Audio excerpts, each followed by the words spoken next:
اس طرح ان سے محبت کرتا ہے جیسے ماں اپنے بچوں سے محبت کرتی ہے۔ وہ خود ان کو سختی میں رکھے تو رکھے، وہ خود ان کو آزمائشوں میں ڈالے تو ڈالے، کسی کو تکلیف نہیں پہنچانے دیتا۔ جیسے ماں خود اپنے بچے کو ڈانٹے تو ڈانٹے، خود اسے بھوکا رکھے تو رکھے، خود اسے کسی بھی حال میں رکھے، تو وہ ماں خود رکھے تو ٹھیک ہے، لیکن اگر کوئی اور اس بچے کو تکلیف پہنچانے کا ارادہ کرے تو اللہ پاک وہ برداشت نہیں فرماتا۔ تو وہ اپنے اولیاء اللہ کے ساتھ یہی معاملہ فرماتا ہے۔ تو اس لیے مرکز پر آ کر خدمت انجام دینا، جہاں پر نعمت ہے اس کے ساتھ ساتھ یہ بہت بڑی آزمائش اور ٹیسٹ بھی ہے کہ مرکز میں اس جگہ پر جہاں پر خصوصی یہ پوری تحریک پر اللہ پاک کی نگاہ ہے، وہ تو پوری کائنات پر ہے، اس کی تخلیق ہے، لیکن پھر اس تحریک کے بھی مرکز میں، دامن میں، وہ اور بھی زیادہ ہائی الرٹ جگہ ہے اللہ پاک کی نگاہ میں۔ تو وہاں پر اگر ہماری کردار میں کمی بیشی ہو، ہمارے اخلاق میں کمی بیشی ہو، یا جن ذمہ داریوں کو ہم لے کر بیٹھے ہیں مختلف دفاتر کے اندر، اس کے اندر کما حق ہو، اس حق کو ادا نہ کریں، یا اس حق کو یا ذمہ داری کو ادا کرتے ہوئے ہماری نیات گدلی ہوں، اخلاص کے اندر کچرا ہو، تو ایسی کیفیات کہیں اور نوٹس ہوتی ہوں گی، یہاں سب سے پہلے نوٹس ہوتی ہے۔ لیکن پھر کیونکہ اللہ پاک کی شان ہے اور اللہ کے بندوں کی بھی یہ شان ہوا کرتی ہے کہ وہ پردہ رکھتے ہیں، لیکن اس کا یہ مطلب نہیں ہے کہ وہ گرفت سے باہر ہو جاتے، بلکہ اور بھی زیادہ سینسٹیویٹی ہے کہ کوئی اور آدمی باہر کوئی تجارت کرتا ہو تو وہ آدمی کوئی اس طرح کے چھوٹے سطح کے اعمال کا ارتکاب کرے تو ممکن ہے اس کی گرفت تاخیر سے ہو، لیکن اللہ کے دین کی خدمت انجام دیتا ہوا شخص اور ایسی جگہ پہ بیٹھا ہوا شخص ایسا کام کرتا ہے تو وہ گرفت بہت سخت ہوتی ہے۔ بزرگان دین کی بے شمار روایات ہیں اس سبجیکٹ کے اوپر، احادیث مبارکہ بھی ہیں کہ جیسے علماء کے لیے روایات میں آیا کہ کوئی عام آدمی اگر کوئی کمزور کام کرے یا اس کی قول اور فعل میں تضاد نظر آئے تو وہ شاید اس کے لیے ایک گناہ ہے یا ایک سطح کی گرفت ہے، اور کوئی اگر عالم دین یہ کام کرے تو 70 گنا زیادہ گناہ اسی امر پر اس کو ملتا ہے، اور 70 گنا زیادہ گرفت اللہ کے حضور اس کی جاتی ہے۔ تو گو یہاں پہ کام کرنے والے سارے علماء تو نہیں ہیں، لیکن ذمہ داران ہیں دین کی دعوت کے، اور جو لوگ بھی آپ کو دیکھتے ہیں یا فیلڈ میں آپ ٹریول کر کے جاتے ہیں، کسی بھی شعبے سے ہو تعلق، منہاج ٹی وی ہو، فوٹوگرافی کرنے والی ٹیم ہو، تنظیمات سے متعلق رکھنے والے احباب ہوں، کورسز کروانے والی ٹیم ہو، ہماری ویمن لیگ کی بہنیں ہوں، آپ لوگوں کو فیلڈ کے اندر جاتے ہوئے لوگ کتنی عقیدت و احترام سے ریسیو کرتے ہوں گے، اس کا آپ کو اندازہ ہے۔ وہ عقیدت و احترام آقا علیہ الصلوۃ والسلام کے ان الفاظ میں کہ وہ جب ایک صحابی واپس لوٹ کر آئے سفارتی مشن سے تو انہوں نے تحائف کی تقسیم کی، کچھ آقا علیہ السلام کی بارگاہ میں پیش کر دیے اور کچھ خود رکھ لیے، اور ساتھ عرض کیا کہ یا رسول اللہ صلی اللہ علیہ وآلہ وسلم، یہ انہوں نے آپ کے لیے یا ریاست کے لیے دیے ہیں اور یہ تحائف میرے لیے دیے، جس پر آقا علیہ الصلوۃ والسلام نے فرمایا کہ اگر تم اپنے باپ کے گھر میں بیٹھے ہوتے تو بھی تمہیں یہ دیتے، تو یہ سارا ریاست کا ہے۔ حضور نے فرمایا کہ وہ تمہیں عہدے کی وجہ سے یہ چیز ملی ہے۔ اس لیے جب ہم ٹریول کرتے ہیں، فیلڈ میں جاتے ہیں، لوگوں کے ساتھ ڈیل کرتے ہیں، ایک اور اہم نقطہ اس میں یہ ہے تو اس کے اندر اپنے جلال کو، روب دبدبے کو کنٹرول رکھنے کی ضرورت ہے، کیونکہ جب وہ لوگ آپ کو پروٹوکول دے رہے ہیں، آپ سے عقیدت کا اظہار کر رہے ہیں تو وہ عقیدت مرکز کی ہے، وہ عقیدت اس نسبت کی ہے کہ جن سے آپ وابستہ ہیں۔ اس لیے آپ جب وہاں سے سفر کر کے جاتے ہیں تو لوگ آپ کو اپنی پلکوں پر بٹھاتے ہیں، آپ کے لیے اتنا عزت احترام کرتے ہیں آپ لوگوں کا۔ تھوڑے وسائل والے لوگ ہوتے ہیں جن کے پاس آپ جاتے ہیں، آپ حالات دیکھتے ہیں تنظیم کے، ہمارے ساتھیوں کے، رفقا کے، کن کن وسائل والے لوگ ہیں، اس کے باوجود یعنی مشکل سے شاید اپنے گھر کا خرچ پورا کرتے ہوں اور مہمان نوازی کی سکت نہ رکھتے ہوں، اس کے باوجود سب کچھ کھول کے سامنے رکھ دیتے ہیں آپ کا، اور اتنی محبت کا وہ اظہار کرتے ہیں۔ تو وہ محبت مرکز کی ہے، کیونکہ جب تک اس عہدے پر آپ لوگ نہیں آئے تھے اس سے پہلے اگر وہاں کا سفر کرتے تو شاید یہ عزت نہ ہوتی۔ تو یہ اس نسبت کی وجہ سے بہت ساری خصوصیات اللہ پاک نے عطا فرمائی ہیں۔ تو ان کے اوپر ہمیشہ ہمبل رہنا، ان کے اوپر ہمیشہ عاجزی اور انکساری کا پیکر بن کے رہنا، ان کیفیات اور احساسات کو ہمیشہ اپنے دل میں رکھنا، ایاز والی بات نا، وہ جو معروف واقعہ ہے کہ وہ اس پر الزام لگا دیا، محمود غزنوی کے پاس لوگ چلے گئے سارے، انہوں نے کہا یہ ایاز نے کوئی چوری کر رکھی ہے، یہ رات کو جا کر اپنے حجرے میں دروازہ لاک کر کے کوئی صندوق رکھا ہوا ہے تو وہاں پہ کچھ دیکھتا رہتا ہے۔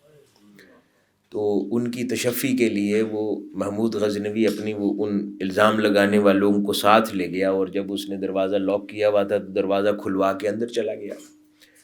تو دیکھا تو اس نے صندوق کھولا ہوا تھا۔ اس نے پوچھا کیا کر رہے ہو، اس کے اندر کیا رکھا ہوا ہے؟ کہتا ہے کہ وہ اس کے اندر میں نے وہ پرانے پھٹے پرانے کپڑے رکھے ہوئے ہیں کہ جو محمود غزنوی تمہاری قربت سے پہلے پہنا کرتا تھا،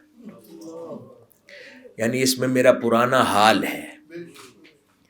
جو تم سے ملنے سے پہلے میرا ہوا کرتا تھا، میں ہمیشہ اس کو دیکھتا رہتا ہوں تاکہ عاجزی اور انکساری میرے دل میں قائم رہے کہ میں ملنے سے پہلے کے حال کو بھی جانے رکھوں اور اب کے حال کو بھی جانوں، تاکہ میں اس کو سمجھ پاؤں کہ اب کا حال تیری نسبت نے دیا ہے اور جو اس سے پہلے کا حال تھا وہ میرا حال تھا۔ تو یہ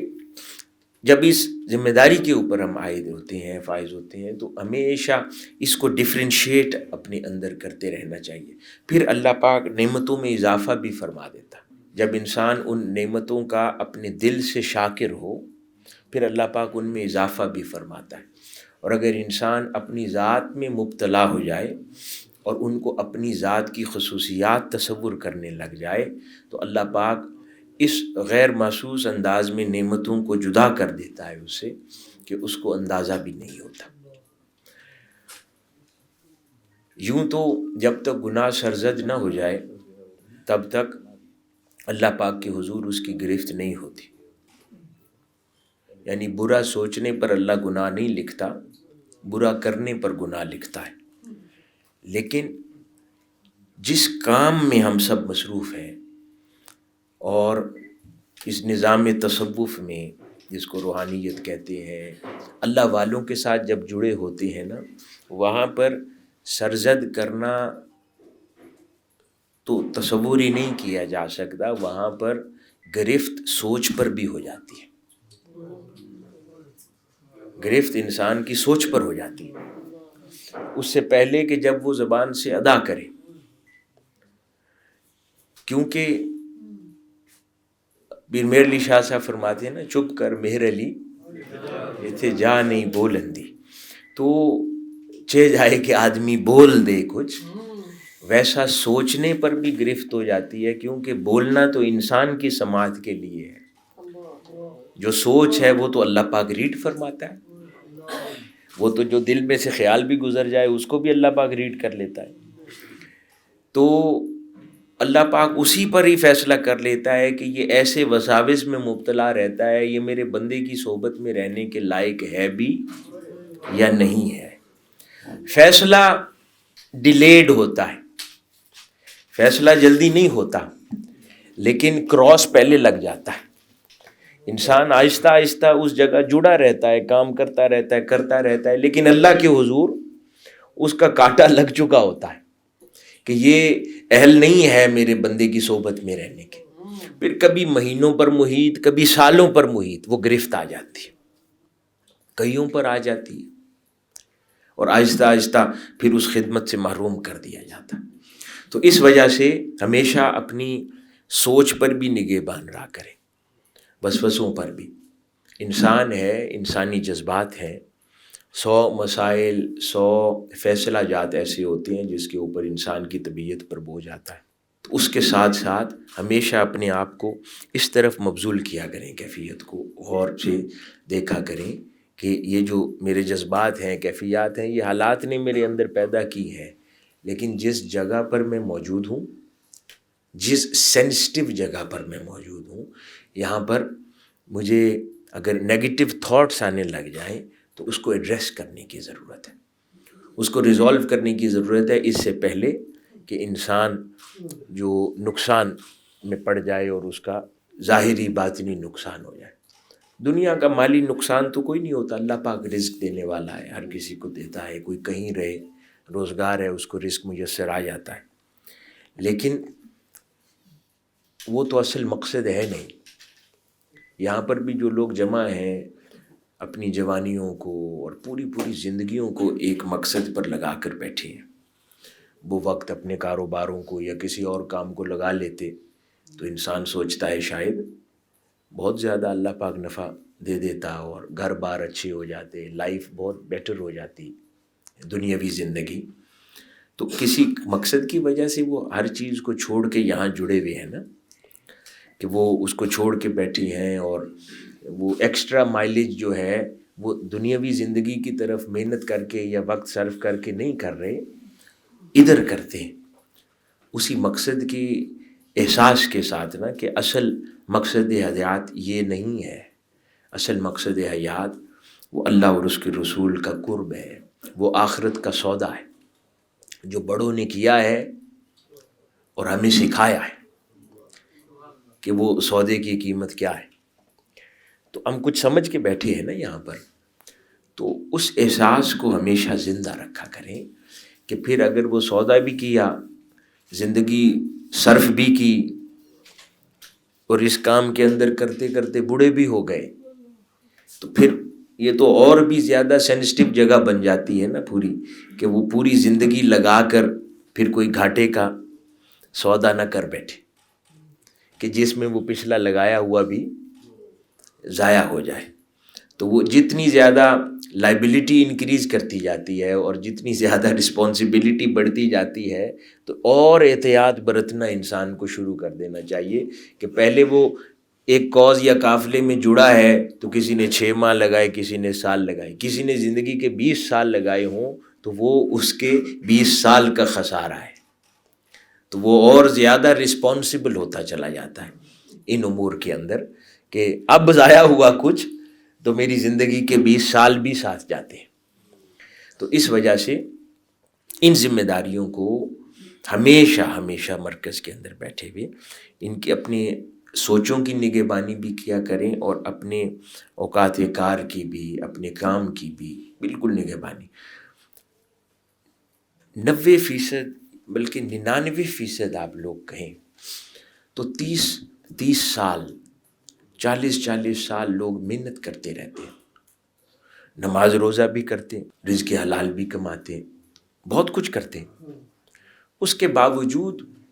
وہ ایک رکاوٹ ہے، بندش ہے جو ایک لمٹ سے آگے آپ کے سفر کو نہیں لے جاتی،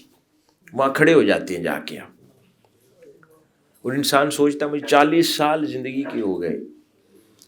میں منہاج القرآن کے ساتھ خدمت میں مصروف ہوں،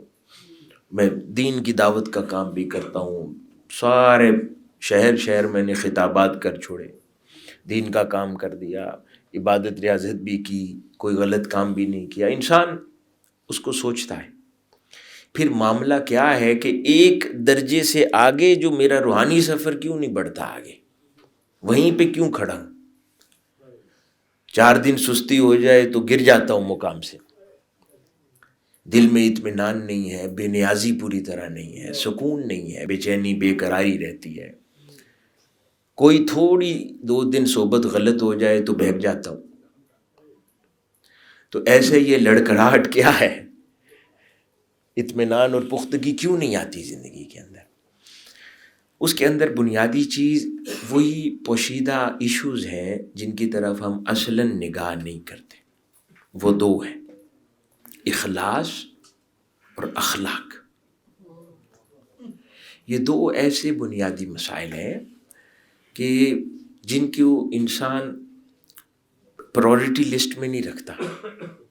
اور وہ سمجھتا ہے کہ میرا اخلاص پورا ہے. یا اولیاء اللہ نے جو یہ مراتب پائے ہیں 70% اخلاص ہے، پیورٹی آف ہارٹ ہے. دیکھنے میں تو سب برابر ہوتے ہیں، وہ بھی یہ کام کر رہا ہے، یہ بھی یہ کام کر رہا ہے، ایک کا کام قبول ہوتا ہے، دوسرے کا کام قبول نہیں ہوتا. یہ اخلاص بڑا مسئلہ ہے. اور ایک چیز بھی اور ہمیشہ ذہن میں رکھیں، کبھی انسان کے دل میں خیال آ جاتا ہے، خاص طور پہ یہ ذمہ داریاں ادا کرتے ہوئے مرکز میں کبھی خیال آ جاتا ہے کہ کسی کی کسی مسئلے پر گرفت ہو گئی، سینئرز نے گرفت کر لی، اس کو پریشانی کا سامنا ہوا، مشکل ہوئی، سخت باتیں سنی، یا تھوڑی ہوا اس کے لیے خراب ہو گئی، تو اس کے دل میں خیال آتا ہے، کئی بار ممکن ہے وہ اس میں وہ شریک بھی نہ ہو، تو وہ کہتا ہے کہ میں تو اس کے اندر ایٹ رانگ تھا ہی نہیں، میں غلط تھا ہی نہیں، میری گرفت ہو گئی. وہ انسان کا اس واقعے پہ نگاہ چلی جاتی ہے. اللہ والے کہتے ہیں بالاتفاق، وہ کہتے ہیں کہ جو بندہ جس کو ہستی کے رازوں کی خبر ہے وہ واقعے کو نہیں دیکھتا، کیونکہ کوئی ایک کام بھی نہیں انجام پاتا اگر اللہ کا ارادہ نہ ہو. اگر وہ کسی جگہ پر کسی مقام پر بے عزت ہوا ہے تو یہ اللہ کے ارادے سے ہوا ہے، کیونکہ 2 خدا تو نہیں ہے، دینے والا تو ایک ہی ہے، عزت بھی وہی دیتا ہے، ذلت بھی وہی دیتا ہے. اگر کسی ایسے میٹر میں بھی کوئی ہوا ہے بے عزت، یا اس کو کسی پریشانی کا سامنا ہوا ہے جس میں ممکن ہے براہ راست وہ ذمہ دار نہ ہو، لیکن اس کو ایک مشکل کا سامنا ہو، اس کا مطلب ہے وہ آئی تو اللہ کی طرف سے ہے. تو سمجھدار آدمی اس پر اپنا دھیان نہیں لگاتا کہ میرے ساتھ زیادتی ہوئی. سمجھدار آدمی یہ کہ اللہ پاک نے مجھ پر یہ بے عزتی کیوں بھیجی، واقعے میں نہیں وہ پڑتا. ہوا تو ماجرا ہے نا، ایک رزلٹ آیا، اگر تو اس کے اندر شریک ہے تو گرفت اور سزا ہے، اس کو جھنجھوڑا گیا ہے کہ وہ اپنی اصلاح کرے. اور اگر وہ اس میں شریک نہیں ہے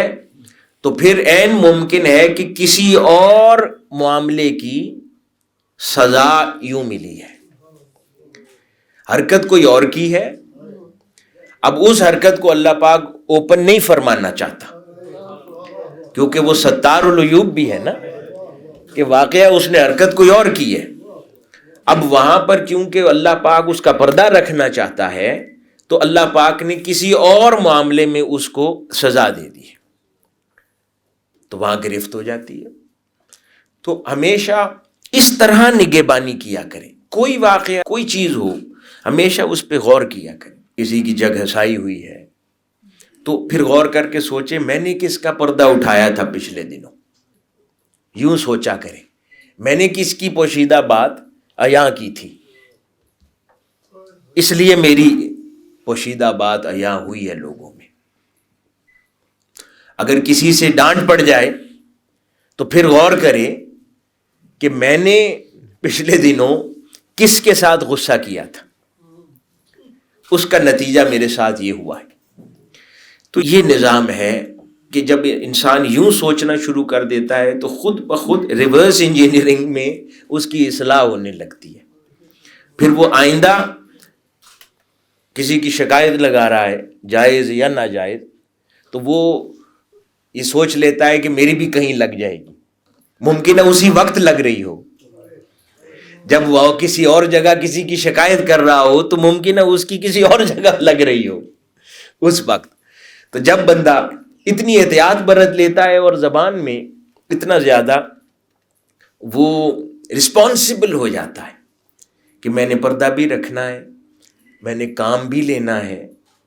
میں نے کسی کا دل بھی نہیں توڑنا، کسی کی عزت بھی مجروح نہیں کرنی، اور میں نے دین کی خدمت بھی کرنی ہے، تو یہ ساری رسپانسبلٹیز اس کے ساتھ جڑی رہتی ہیں. جتنا زیادہ وہ رسپانسبلی بیہیو کرے گا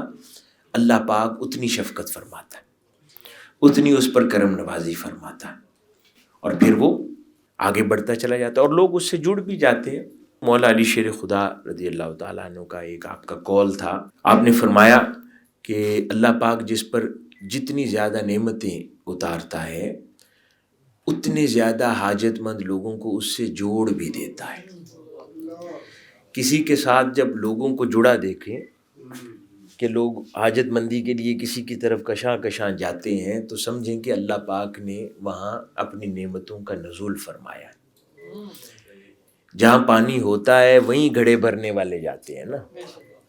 جہاں پانی ہی نہ ہو، خشک سالی ہو، وہاں پر کوئی نہیں جاتا. جہاں کوئی چارہ سبزہ ہو جانور وہیں کا رخ کرتے ہیں، جہاں پر خشک سالی ہو، ڈیزرٹ ہو تو کوئی اس طرف نہیں جاتا. تو جب کہیں نعمتوں کا نزول ہو تو خبر ہو جاتی ہے. تو اس لیے زندگی میں ایک تو دوسرا اہم مسئلہ نہ چاہتے ہوئے بھی ان انٹینشنل حسد پیدا ہوتا ہے، ود ان دا آرگنائزیشن بھی پیدا ہوتا ہے. کسی کے لیے کوئی ریزلٹس دیکھے، کسی کا کوئی کامیابی دیکھی، یا قیادت کی طرف سے حضور شیخ الاسلام نے کسی پر شفقت فرمائی تو دل میں کبھی کبھار تنگی آ جاتی ہے، یا کسی کا نام لیا، کسی کو شاباش دی، دل میں تنگی آ جاتی ہے. مرکز میں کسی کی پذیرائی ہوئی تو دل میں تنگی آ جاتی ہے. تو اب وہ تو ہے اللہ کی طرف سے، تو تنگی رکھنے کا کوئی مقصد نہیں ہے. اگر اللہ پاک نہ چاہتا تو کسی کی پذیرائی ہو سکتی تھی؟ اگر لاکھ بھی انسان سوچ لے نہیں یہ مینجمنٹ ہوئی ہے اس کے نتیجے میں اس کی پذیرائی ہوئی، اللہ پاک نہ چاہتا تو وہ مینجمنٹ بھی ممکن نہیں ہو پانی تھی. جو کچھ ہوا اس کی مرضی اور منشا سے ہوا. تو انسان کو اس میں اپنی سوچ کو اور اپنے جذبات اور احساسات کو مصروف کرنے کی کہ فلاں شخص کی پذیرائی کیوں ہو گئی، یا فلاں شخص کی یہ کیوں اتنا فوکس اس کو مل گیا، اس کے برعکس وہ یہ سوچ لے کہ اللہ پاک کی اس پر یہ نعمت کیوں ہے، وہ ایسا کیا خاص ایکسٹرا کام کرتا ہے. صحابہ کرام کا یہی طریقہ تھا نا کہ جب آقا علیہ الصلوۃ والسلام کسی صحابی کے بارے میں ارشاد فرما دیتے، اس کے اوپر کسی خاص نعمت کا ذکر کر دیتے تو وہ اس کے پاس اگلے دن پہنچ جاتے تھے، بیٹھ کے اپنے گھروں میں حسد نہیں کرتے تھے، اس کے پاس پہنچ جاتے تھے کہ بھائی ایسا کیا خاص عمل کرتے ہو کہ اللہ پاک کے حضور تمہاری اتنی پذیرائی ہے. تو اس سے وہ راز جانتے تھے، نہ کہ حسد کرتے تھے. تو پھر ویسی عادت کو اپنانے کی کوشش کرتے تھے. تو ہمیں بھی اسی ایکٹیویٹی میں ہمیشہ مصروف رہنا چاہیے. اور پھر جہاں پر مرکز کی ان ذمہ داریوں پر انسان موجود ہے تو یہ اور بھی اہم ہو جاتی ہے بات کہ انسان اپنے اخلاق اور اخلاص ان دونوں امور پر محنت جاری رکھے تاکہ اجلا ہو جائے، ستھرا ہو جائے، نکھر جائے. اور جب تک اللہ پاک نے ہمارے قائد کی یہ صحبت سنگت ہمارے ساتھ جوڑ کے رکھی ہے تو اس زمانے میں اتنی اصلاح اپنی کر لے کہ خود روشن ہو جائے. سال ہر سال قائد کی اس صحبت میں رہ کے بھی تاریک رہیں، اندھیرے میں رہیں، دل میں کدورتیں رہیں، اور دلوں میں تنگی رہے، نظر کی تنگی رہے، اخلاق برے رہے، تو کچھ بھی حاصل نہیں ہوا. قائد کی 71ویں اس یوم ولادت پہ ایک یہ بھی اپنے اندر وعدہ کریں کہ اپنی ان کمزوریاں جو ہر کوئی دعویٰ نہیں کر سکتا کہ انسان کے اندر کوئی کمزوری نہیں ہے، بڑی بڑی فہرست ہے کمزوریوں کی. بے صبری بھی ہے، عجلت پسندی ہے، یعنی پری میچور کنکلوژنز، نارمل سا بیہیویئر ہے انسان کا، ایسی بہت سی چیزیں. پھر سنی سنائی بات کا آگے کر دینا، غیبت کرنا۔ دفاتر کے اندر ایک بات اگر کسی جگہ پہ کوئی واقعہ رونما ہو گیا ہے تو اس دن پھر موضوع تمام دفاتر کا یہی ہوگا، جن سے کوئی کنسرن بھی نہ ہو۔ آپ لوگ تو خود یہاں بیٹھتے ہیں ان دفاتر میں، مجھ سے بہتر آپ سمجھتے ہیں، میں تو یہاں آ کے نہیں بیٹھتا، مجھ سے بہتر سمجھتے ہیں کہ کسی کی کوئی بات ہو جائے تو اس دن کا موضوع سارے دفاتر میں یہی ہوگا کہ پتہ کیا ہوا آج۔ تو یعنی کوئی مانے نہ مانے یہی غیبت ہوتی ہے، بندہ اس کے لیے لاکھ دلیلیں دے لے، وہ اسی کو غیبت کہتے ہیں۔ تو انہی ساری چھوٹی چھوٹی باتوں کی پرہیز ہے اور نگہبانی ہے اپنے ہر عمل کے اوپر، بس یہی طریقہ ہے جس سے وہ ساری رکاوٹیں اور بندشیں دور ہوتی ہیں اور انسان جو ہے وہ برج کراس کر جاتا ہے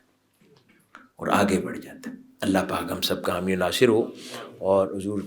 شیخ الاسلام کی یہ اس قائد ڈے کے موقع پر اللہ پاک ہمیں توفیق دے کہ ہم پھر سے پختہ ارادہ کریں کہ ہم اپنی دین کی خدمت کے ساتھ ساتھ اپنی ذاتی اصلاح بھی کریں گے۔